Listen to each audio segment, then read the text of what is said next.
E aí galera, tudo bem? Aqui faço aqui trazendo mais um vídeo para o Science Fakuri. Mais um vídeo aqui importantíssimo para nosso canal sobre viagem no tempo, junto com o Cizix. Olá, pessoas. Vamos aqui fazer, sobre a viagem do tempo. Vamos falar sobre viagem no tempo, um assunto interessante. Bom, o Cizix já apareceu aqui no canal na edição especial de OVNIs, vocês lembram? Foram uns vídeos que fizeram muito sucesso aqui no canal. Sim. Então vamos começar. O que é viagem no tempo? Viagem no tempo é o conceito de mover-se para frente e para trás de pontos diferentes no tempo. Talvez até por realidades paralelas, quem sabe? Mas com a tecnologia que temos atualmente, é praticamente impossível viajar no tempo. Na verdade, né? Todos nós estamos viajando no tempo, porque o tempo não para. Desde que começou esse vídeo, vocês já viajaram o quê? 1 minuto no tempo? Porque o tempo não para, né? Então a gente está viajando no tempo. Mas será que ir mais longe no tempo é possível? Sim, é possível e até já sabemos como. Viajar no tempo não é só possível, mas também já sabemos como realizar a viagem. Antes de explicarmos como, veja a teoria da relatividade de Einstein. O espaço e o tempo são relativos e estão profundamente entrelaçados. Einstein e a viagem no tempo. Então, o tempo está em constante movimento para todos igualmente? Não! Mais uma vez, Einstein comprovou que o tempo pode passar mais rápido para uns e mais lentamente para outros. Quanto mais rápido você se movimentar, mais lentamente o tempo vai passar para você. Consequentemente, o tempo passa mais rápido para que os estão parados. É meio estranho, né? Mas isso é comprovado. O tempo passa mais rápido para quem está parado. Mas como as velocidades que experimentamos no nosso dia a dia são muito baixas, então as diferenças no tempo são mínimas. Mesmo o avião mais rápido, o ônibus, a estação espacial, tudo isso aí, mesmo que seja rápido, pareça, não chega nem perto de causar alguma diferença no tempo. Como isso foi comprovado? Simples! Foram colocados relógios precisos em foguetes e aviões, e após algum tempo, esses relógios estavam marcando alguns milionésimos de segundo a menos do que os relógios que ficaram parados aqui na Terra. Então, pronto, isso foi viagem no tempo. Quem estava dentro dos foguetes viajou alguns milonésimos de segundo no tempo. Isso aí é viagem no tempo. E até você andando de carro está viajando no tempo, pois você se locomove mais rapidamente do que alguém que está parado. Aqui um exemplo, se você estivesse viajando a 180 km por hora, 30 segundos para você não iam ser 30 segundos, iam ser 29,999, 12 vezes esse número 9 aí, é bem grande, 52 segundos. Então não ia ser 30, ia ser 29,99952. Mas e se estivéssemos em um foguete viajando próximo à velocidade da luz? Viajando no tempo para o futuro. Viajando a 99,9% da velocidade da luz, o tempo para você dentro da nave passaria muito mais devagar comparado com as pessoas na Terra. Então, se você ficasse 7 anos viajando a essa velocidade, quando voltasse para a Terra já teriam se passado 500 anos. E para você, só 7. Isso é incrível. Mas a gente também não tem tecnologia para conseguir chegar a essa velocidade. Mas é simples assim. E também podemos viajar no tempo ficando próximos a objetos com muita massa, como buracos negros. O tempo passa mais devagar perto deles. Isso aí também é comprovado. E assim se viaja vários anos para o futuro. E aqui tem curiosidade, sabe se a gente viajasse na velocidade da luz, que é de 1,08 bilhão de quilômetros por hora, o tempo simplesmente não ia passar, ia ficar parado. E para o passado, teoria dos buracos de minhoca. Vamos ver a teoria dos buracos de minhoca, que vocês já devem ter ouvido falar.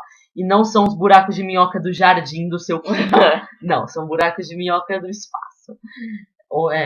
Viajar no tempo para o passado é um pouco mais complicado. Temos a primeira possibilidade, que os buracos de minhoca foram propostos como vias para viajar no tempo. Um buraco de minhoca funciona hipoteticamente assim. O buraco de minhoca é criado de alguma forma. Uma das extremidades do buraco é acelerada até velocidades próximas à luz, talvez até com a ajuda de uma nave espacial sofisticada, e em seguida desacelerado até a velocidade original. Devido a essa dilatação do tempo, na parte acelerada do buraco de minhoca, o tempo passou mais devagar. Um objeto que entra no buraco de minhoca a partir da parte não acelerada viajará até o outro lado, até o passado. Este método tem uma limitação. Não é possível viajar a épocas anteriores à criação da máquina. Por isso, ainda não tivemos viajantes do tempo, pois o primeiro buraco de minhoca ainda não foi criado. Porém, criar um buraco de minhoca não é uma tarefa fácil. A energia necessária para criar um buraco de minhoca suficientemente grande e estável para lá caber uma nave espacial e para mover uma de suas extremidades a grandes velocidades é várias ordens de grandeza maior que a energia que o Sol produz ao longo da sua vida. Então, a gente precisaria de mais energia do que o Sol produz a sua vida inteira para poder criar um buraco de minhoca que dê para a gente viajar no tempo. Então, meio inviável atualmente. Viajar no tempo para o passado, continuando com a teoria dos buracos de minhoca, mas e se os buracos de minhoca já existirem naturalmente? Segundo outra teoria, após o Big Bang, surgiram vários buracos de minhoca naturais pelo espaço, e eles estariam em todo lugar. Basta apenas encontrá-los, entrar e viajar no tempo até a sua outra extremidade. Então, pode ser Muito simples. assim. A gente só tem que encontrar. A gente pode ser, mas ainda não foi comprovada a existência deles. Viajar no tempo para o passado, rotação de um cilindro. Outro método que poderá permitir as viagens no tempo é a rotação de um cilindro. O cilindro tem que ser longo e denso e deve rodar à volta de seu eixo a velocidades elevadas. Se uma nave seguir um percurso em forma de espiral em torno do cilindro, conseguirá viajar para trás no tempo. No entanto, a densidade e as velocidades necessárias são tão elevadas que não existe nenhum material suficientemente forte para construir o cilindro. Um mecanismo semelhante poderá ser construído a partir de uma corda cósmica, mas não são conhecidas cordas cósmicas e nem parece ser possível construí-las. Então, vocês já perceberam que viajar para o passado é bem mais complicado que para o futuro, né? Olha, aqui tem uma foto de como seria um cilindro desse que ficasse girando para conseguir viajar no passado. É meio inviável também. E se conseguíssemos? Bom, se de alguma forma conseguíssemos viajar no tempo para o passado, teríamos duas teorias do que poderia ocorrer. Primeira teoria, a história não poderia ser alterada, que é a teoria dos universos paralelos, que o que você faz em um universo não é alterado no universo de que você veio, e a história sempre arruma um modo de seguir seu percurso. E a segunda teoria é a história pode ser alterada, que você está no mesmo universo e... você conseguiria alterar a história facilmente. Outro problema da viagem no tempo são os paradoxos. Vocês já devem ter ouvido alguns paradoxos aí, vocês devem conhecer. Se conseguirmos viajar no tempo, enfrentaríamos alguns problemas, como vários paradoxos. Os paradoxos só ocorrem na viagem para o passado. Paradoxo da causa e efeito. Se o viajante altera algum evento do passado com o objetivo de mudar o futuro, assim que o fizesse, deixaria de existir o motivo original e, consequentemente, a própria viagem. O motivo da viagem é a sua causa. Se ele desaparecer, a viagem, que é seu efeito, também desaparece. Então, esse aí é meio... Os paradoxos são meio confusos, assim, mas é assim. Então, se você voltasse para o tempo, né, e realizasse uma ação que alterasse o motivo de você ter viajado, não ia ter para que você ter viajado. Então a viagem não faria sentido. O paradoxo do avô, eu acho que é o mais famoso de todos, que é o viajante volta no tempo e mata o seu avô na infância, tornando impossível a sua própria existência, porque se seu avô morre, seu pai não tem como nascer e você também não. E o terceiro paradoxo da duplicação. O viajante volta poucas horas e encontra consigo mesmo. Nossa, tá difícil, pera. Impedindo que faça a viagem no tempo, alterando assim sua própria história e criando uma duplicada permanente. E o paradoxo final, a pessoa volta ao passado e impede que a tecnologia que o levou para o passado seja inventada. Então não teve como a máquina do tempo existir, não teve como ele realizar a viagem. Tem vários outros paradoxos, mas esses são os principais. Ser humano que viajou mais longe no tempo, que foi esse cosmonauta russo. Ele tornou o homem que foi mais longe no tempo. Ele ficou 803 dias em órbita, a velocidade de 27.000 km por hora. Então nós estamos 1/50 de segundo à frente dele no tempo. Porque, como a gente viu lá, o tempo passa mais rápido para quem está parado. como a gente ficou aqui parado na Terra parada, assim, comparado com ele ficou bem mais rápido que a gente. Então, para ele o tempo passou bem mais lentamente. Pra gente passou bem mais rápido. Então, ele tá 1/52 de segundo atrás da gente no tempo. John Titor, um viajante no tempo bem famoso. Mais conhecido, provavelmente. Acho que é o mais conhecido de todos. E o Syzyx vai contar um pouco sobre ele. Bem, John Titor foi um nome usado em vários fóruns postados entre 2000 e 2001 por um internauta que alegava ser um viajante no tempo do ano de 2036. Nessas postagens, ele fez diversas previsões, algumas vagas, outras bem específicas, sobre eventos que aconteceriam no futuro próximo, entre 2004 e 2036. Ele escreveu um cenário de caos e guerra no qual os Estados Unidos foram divididos em 5 regiões menores. O meio ambiente e infraestrutura foram devastados por um ataque nuclear e várias outras potências mundiais foram destruídas. Segundo ele, seu objetivo era voltar a 1985 para buscar um computador IBM 5100. Sua máquina do tempo foi descrita assim. Isso aí mas assim, ele falou isso aí, como era a máquina dele, é meio complicado, presta atenção. 2 unidades de armazenamento magnético para as microsingularidades duplas, uma variedade de injeção eletrônica para alterar as microsingularidades de massa e gravidade, um sistema de ventilação, de raio-x e congelamento, sensores de gravidade ou uma comporta variável de gravidade, 4 principais relógios de Césio, 3 principais unidades computacionais. Aqui na imagem da direita é uma suposta foto que dizem que foi tirada com ele aparecendo há muito tempo atrás. Dá pra perceber que ele não tá usando roupas típicas daquela época. Dizem que ele seria esse cara aí, o suposto John Titor. E a imagem de baixo é algumas postagens que ele fez num fórum que dá para você acessar na internet facilmente. Só digitar lá no Google, procura lá as postagens dele que você pode ler tudo escrito lá. As previsões de John Titor. Ele fez algumas previsões. Em 2015, a Rússia lançou um ataque nuclear contra as maiores cidades dos Estados Unidos, que são o outro lado da guerra civil de acordo com a minha perspectiva, da China e da Europa. Os Estados Unidos contra-atacam, as cidades americanas são destruídas junto com a AFE, American Federal Empire, o Império Federal Americano. Então, nós, no interior, vencemos, a União Europeia e a China foram também destruídas. Essa frase, ele escreveu isso aí no fórum que ele postou. Uma guerra mundial, né? Ele disse que em 2015 vai acontecer a Terceira Guerra Mundial. Outra previsão dele foi a divisão dos Estados Unidos. E ele disse que depois de 2004 não iam ter mais Jogos Olímpicos. E teve o de Pequim, teve o de Londres, né? Vai ter, né, aqui no Brasil. Aí a gente não sabe se vai ter. É verdade, talvez não tenha, né? Se ele tiver certo, vai ter Guerra Mundial esse ano e talvez não tenha. Mas os depois de 2004 até hoje tiveram todos. Então, com ele falando isso, pode ter alterado o futuro dele também. Como a gente viu os paradoxos, ele deve ter enfrentado alguns.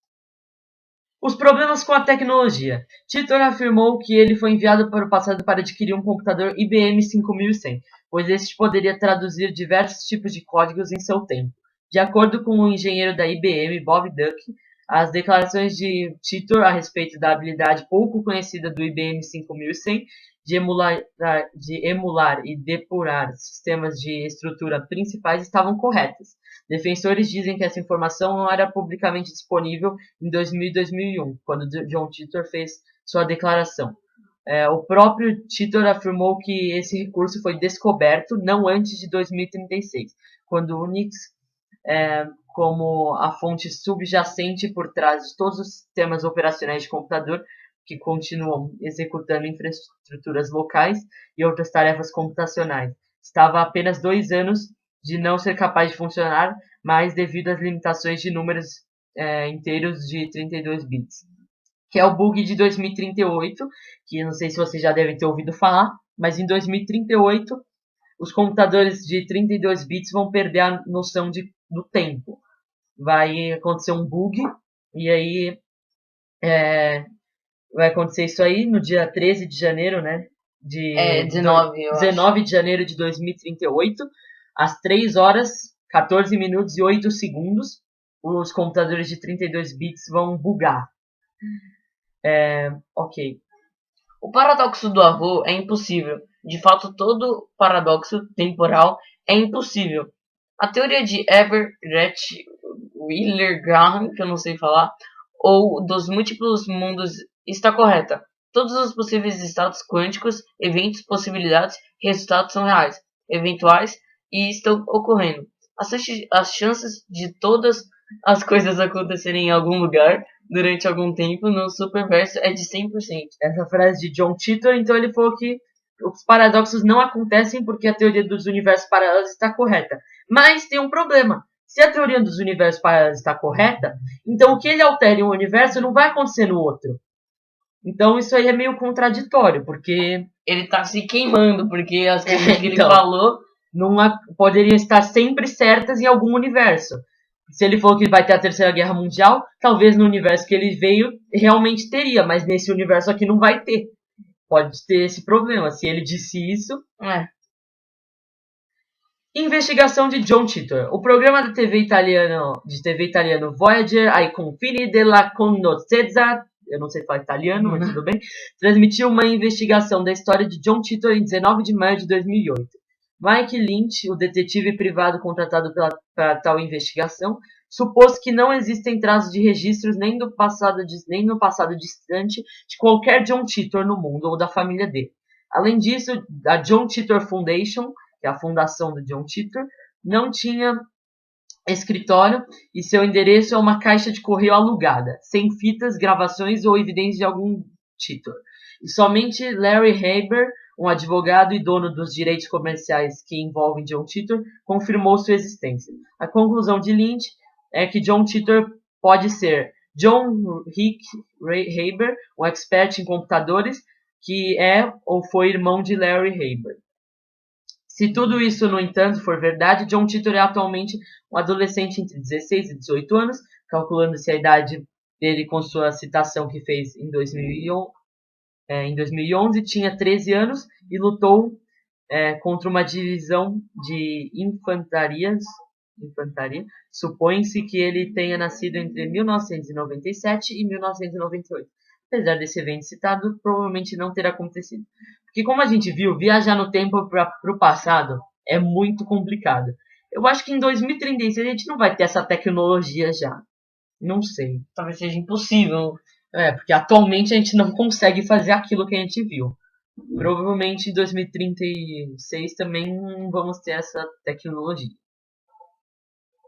Outro viajante no tempo famoso, o Rudolph Fiennes, que ele apareceu um dia lá na Times Square, em Nova York, nas ruas assim, entre os carros, olhando meio estranho, assim, sem saber o que estava acontecendo, olhando os carros passando em volta. Tava estranhando a cena. E aí ele foi atropelado. Aconteceu isso aí, ele foi atropelado e morreu. Bom, a polícia chegou lá e começou a investigar a morte.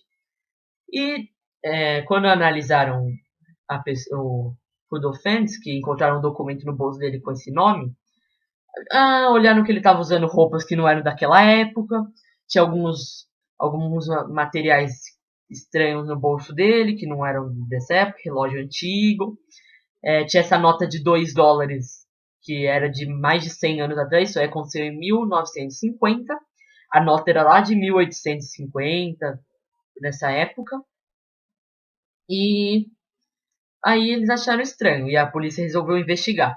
Procurou nos registros alguém com esse nome, mas encontraram a mulher dele, a suposta mulher dele, que afirmou que um dia ele saiu eles eram por volta de 1880.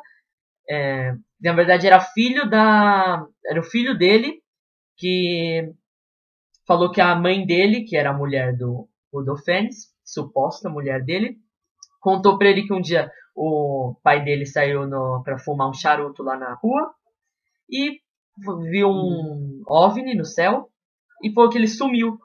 Aí ela ficou desesperada, não entendeu o que aconteceu e nunca mais viu o marido dela. E aí essa teoria aí que ele apareceu na Times Square foi atropelada. Mas depois de um tempo tem uma reportagem também de uma revista que analisou isso aí e também alegaram que também é uma farsa, que nem o John Titor seria. Mas vocês vão dizer, eu não vou influenciar na escolha de vocês, acham. O que vocês acham? Aconteceu ou não? Não sei. O que você acha? Eu acho que provavelmente pode ser uma farsa, mas eu acredito que o do John Titor é verdade. Não sei. Bom, cabe a vocês coloquem nos comentários o que vocês acham. Fim.